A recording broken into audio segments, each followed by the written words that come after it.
Hello दोस्तों, स्वागत है आप सभी का आपके अपने यूट्यूब चैनल स्टूडेंट चौपाल पर। उम्मीद करता हूँ आप सभी स्वस्थ और सुरक्षित होंगे।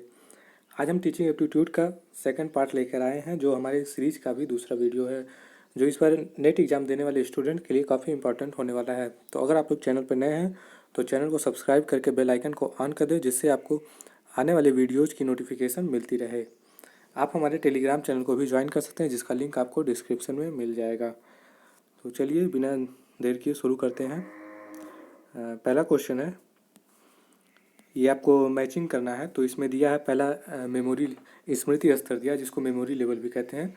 तो थोड़ा समझ लेते हैं कि स्मृति स्तर होता क्या है। तो इसको सबसे पहले हर्बर्ट ने दिया था। हर्बर्ट, ये नाम याद रख लीजिएगा, कई बार एग्जाम में आ जाता है। इसको सबसे पहले हर्बर्ट ने दिया था और ये टीचिंग का जो है प्रारंभिक चरण माना जाता है। इसमें आपको क्या क्या चीज़ों को जैसे है वैसे ही याद कराया जाता है या रटाया जाता है।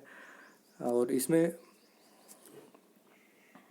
इसका मतलब जैसे आप देख सकते हैं एग्जाम्पल में कि जो छोटे बच्चे रहते हैं उन्हें जो चीज़ों को पहले उन्हें बताया जाता है कि ये चीज़ें हैं, उनको वैसे याद कराया जाता है या रटाया जाता है।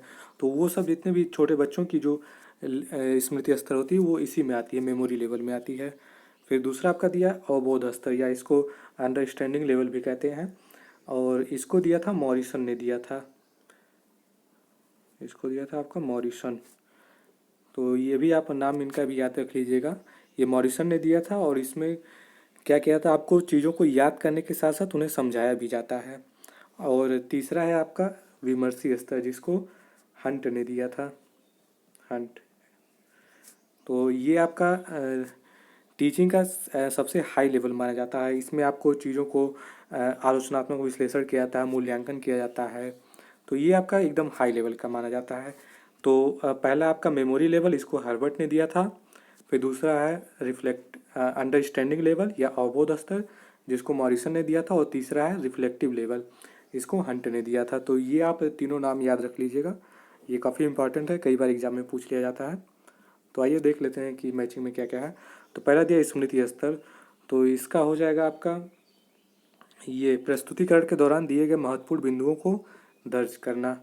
कि मतलब इसमें जैसे आपको दिए गए उसी तरह आपको याद कर लेना है जो दिया जाता है। फिर दूसरा आपका है अवबोध स्तर। अवबोध स्तर में आपको बताएं कि इसमें चीज़ों को याद करने के साथ साथ उनको समझाया भी जाता है। आप में इतना लेवल आ जाता है कि आप चीज़ों को सिर्फ याद नहीं कर सकते बल्कि उनको समझ भी सकते हैं और कुछ अपनी बातों को भी थोड़ा बहुत रख सकते हैं। तो इसमें आपको हो जाएगा, ये आपका पहला हो जाएगा किसी बिंदु के उदाहरणों और गैर उदाहरणों को पृथक करने का अवसर देना।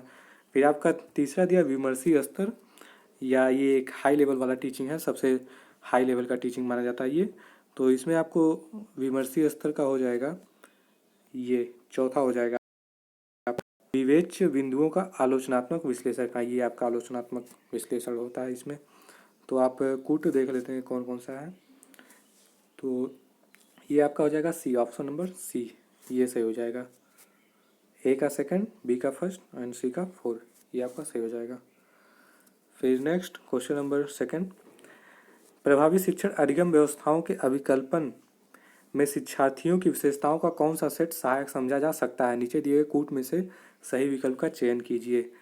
तो इसमें बताना आपको इफेक्टिव टीचिंग लर्निंग के बारे में बताना है। तो पहला दिया है विषय के संबंध में अधिगमकर्ता का पूर्व अनुभव। तो ये आपका बिल्कुल सही है। आपको इसके फर्स्ट वीडियो में ही हम बता दिए थे कि जो लर्नर का पूर्व अनुभव होता है वो इफेक्टिव टीचिंग में काफ़ी इंपॉर्टेंट रोल होता है उसका। फिर दूसरा है अधिगमकर्ताओं के परिवार के मित्रों का अंतर्वैयक्तिक संबंध, ये आपका गलत है।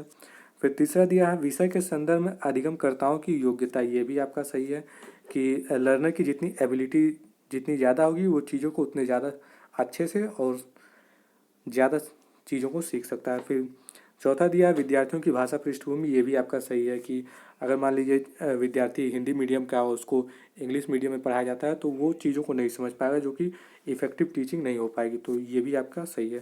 फिर पांचवा दिया है निर्धारित ड्रेस कोड अपनाए विद्यार्थी की रुचि, तो ये आपका गलत है। इसमें ड्रेस कोड का बहुत ज़्यादा महत्व नहीं रहता है। फिर आपका छठवां दिया है विद्यार्थियों का अभिप्रेरणात्मक अभिमुखीकरण, तो ये भी आपका बिल्कुल सही है।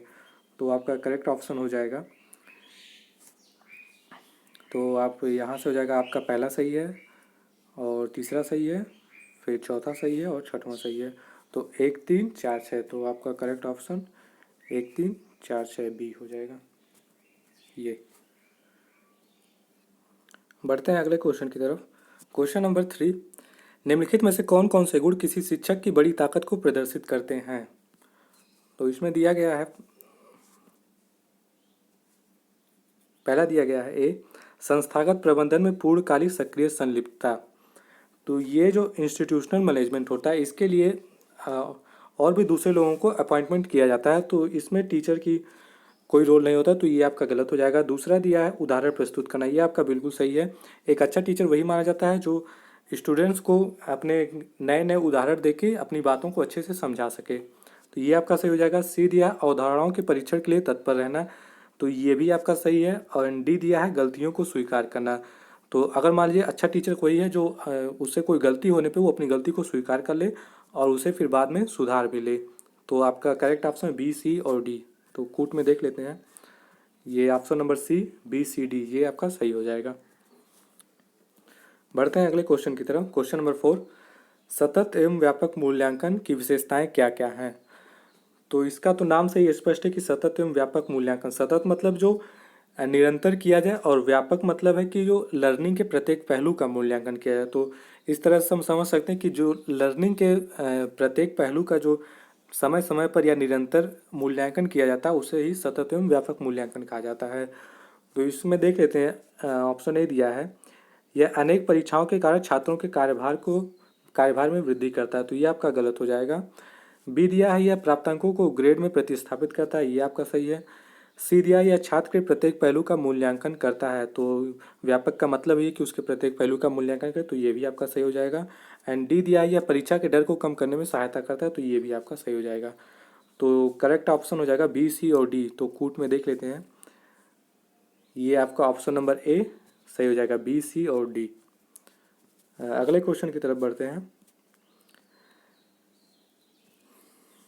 क्वेश्चन नंबर 5, अच्छे शिक्षण के लिए क्या क्या अपेक्षित है?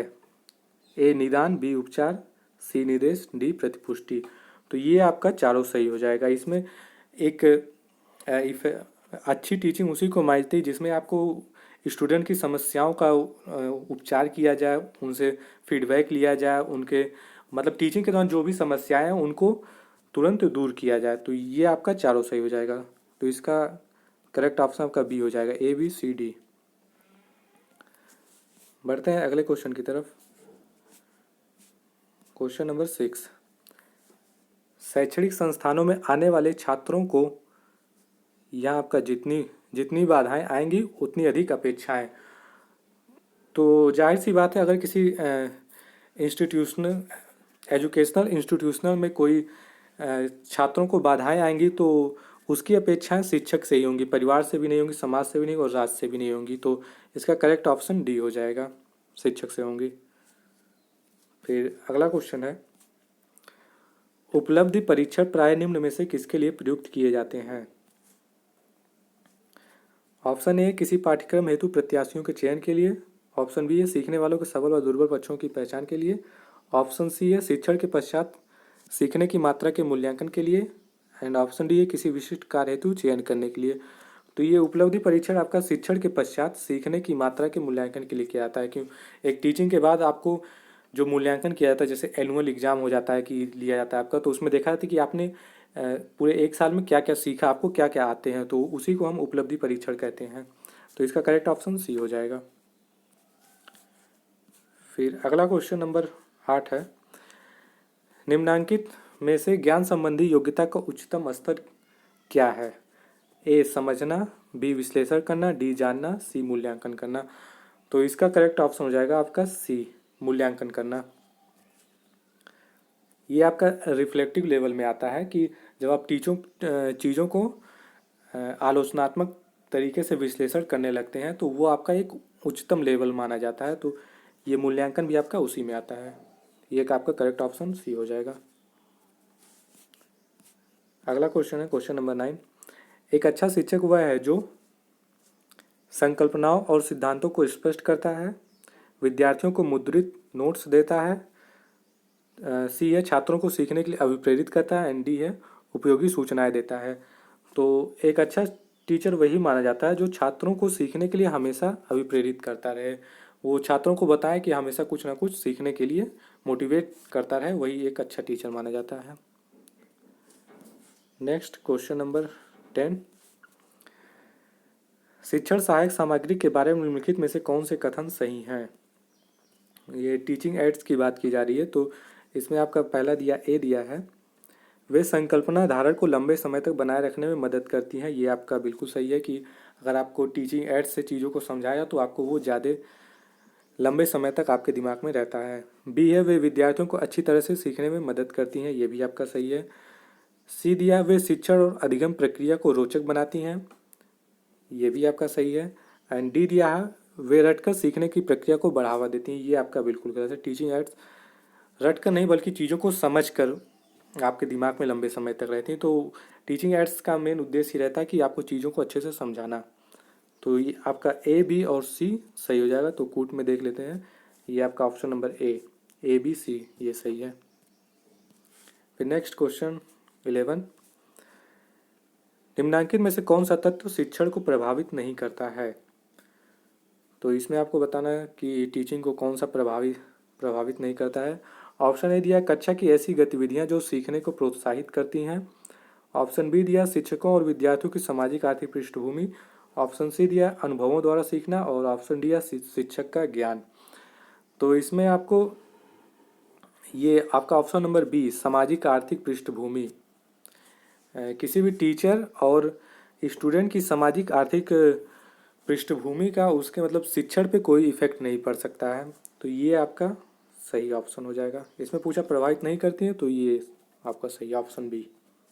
क्योंकि आप लोग काफ़ी सारे एग्जाम्पल होंगे आपके डेली लाइफ में भी, आप देखते हो कि एक गरीब किसान का बेटा आईएएस ऑफिसर बन गया या एक रिक्शे वाले का बेटा आईएएस ऑफिसर बन गया, तो उनकी सामाजिक आर्थिक स्थिति उतनी अच्छी नहीं है, फिर भी वो एक अच्छे लेवल पे पहुंच जाते हैं। तो इससे ये सिद्ध होता है कि सामाजिक आर्थिक स्थिति का उन पे टीचिंग पे कोई इफेक्ट नहीं पड़ता है।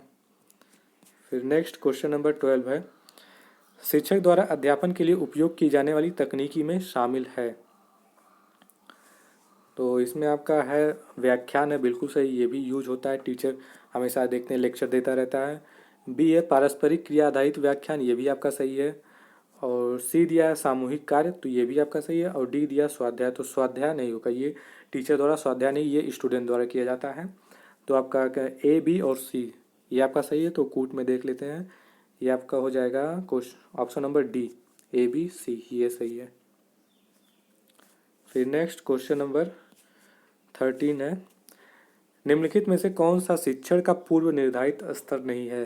तो अभी आपको ऊपर बता ही चुके हैं कि सबसे पहले मेमोरी लेवल आता है, फिर अंडरस्टैंडिंग आता है, उसके बाद रिफ्लेक्टिव आता है। तो ये आपका मेमोरी लेवल है, ये आपका अंडरस्टैंडिंग लेवल है, ये रिफ्लेक्टिव लेवल है। ये विभेदीकरण आपका करेक्ट ऑप्शन हो जाएगा। ये आपका लेवल ऑफ टीचिंग नहीं है। तो इसमें पूछा कौन सा नहीं है, तो ये ऑप्शन नंबर डी आपका सही हो जाएगा। फिर नेक्स्ट क्वेश्चन नंबर 14, शिक्षण के दौरान विद्यार्थियों की अधिकतम सहभागिता किसके द्वारा संभव है। तो इसमें आपको बताना है कि किसमें ज़्यादा से ज़्यादा स्टूडेंट पार्टिसिपेट कर सकते हैं। तो इसमें ऑप्शन ए व्याख्यान पद्धति, ये आपका गलत है। ऑप्शन बी दिया निदर्शन पद्धति, ये आपका बिल्कुल सही है। आगनात्मक पद्धति भी गलत है और पाठ्य पुस्तक पद्धति भी गलत है। तो आपका करेक्ट ऑप्शन हो जाएगा ऑप्शन नंबर बी, निदर्शन पद्धति।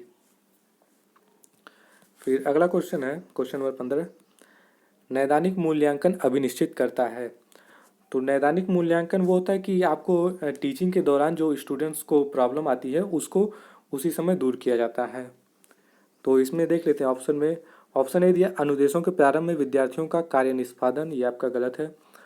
बी दिया अनुदेशों के दौरान अधिगम की प्रगति और विफलता, ये भी आपका गलत है। सी दिया है अनुदेशों के अंत में उपलब्धि की स्थिति, ये भी आपका गलत है। और डी दिया अनुदेशों के दौरान अधिगम की सतत समस्याओं के कारण और निदान, ये आपका सही है। तो इसका आपका करेक्ट ऑप्शन डी हो जाएगा। नैदानिक मतलब आप इसका इंग्लिश डायग्नोस्टिक हो जाएगा। तो आप इसी से समझ सकते हैं कि डायग्नोस्टिक का मतलब ये होता है कि जो कारण होते हैं उनको पता लगाना और उनका उपचार करना। तो ये आपका डी सही हो जाएगा। फिर आपका है क्वेश्चन नंबर 16, अध्यापक द्वारा अनुदेशात्मक सहायक सामग्री का उपयोग। ऑप्शन ए कक्षा को गरिमा प्रदान करने के लिए, ऑप्शन बी विद्यार्थियों को आकर्षित करने के लिए, ऑप्शन सी संकल्पनाओं की स्पष्टता के लिए, ऑप्शन डी अनुशासन की सुनिश्चितता के लिए। तो आपका ये गलत हो जाएगा। विद्यार्थियों को आकर्षित करने ये भी आपका गलत है। अनुशासन की सुनिश्चित के लिए ये भी आपका गलत है। फिर आपका ये संकल्पनाओं की स्पष्टता के लिए ये आपका सही है। जो टीचिंग एड्स यूज किए जाते हैं, जो इंस्ट्रक्शनल टीचिंग एड्स होते हैं, तो वो आपका जो कॉन्सेप्ट होता है उनको स्पष्ट करने के लिए यूज किए जाते हैं। तो आपका इसका सही आंसर हो जाएगा सी, ऑप्शन नंबर सी सही है। फिर नेक्स्ट क्वेश्चन नंबर 17, शिक्षक की अभिवृत्ति जिसका उसके शिक्षण पर प्रभाव पड़ता है का संबंध है। तो आपका ऑप्शन है भावात्मक क्षेत्र, ऑप्शन बी ज्ञानात्मक क्षेत्र, ऑप्शन सी सहजात्मक क्षेत्र, ऑप्शन डी मनश्चालक क्षेत्र। तो जो शिक्षक की अभिवृत्ति है वो आपका भावात्मक क्षेत्र से रिलेटेड होता है। तो इसका आपका करेक्ट ऑप्शन ऑप्शन नंबर ए हो जाएगा, भावात्मक क्षेत्र। फिर अगला क्वेश्चन, क्वेश्चन नंबर 18 है, ये शिक्षा मनुष्य में पहले से विराजमान पूर्णता का आविर्भाव है। ये आपको बताना है कि ये किसके द्वारा कहा गया है। तो कभी कभी कोट्स भी पूछ लेता है कि किसने कहा है, तो आप इसको भी ध्यान में रखिएगा। तो ये आपका ऑप्शन नंबर सी है, स्वामी विवेकानंद ने इसको कहा था कि शिक्षा मनुष्य में पहले से विराजमान पूर्णता का आविर्भाव है। ये स्वामी विवेकानंद का कथन है। फिर अगला क्वेश्चन है क्वेश्चन नंबर 19,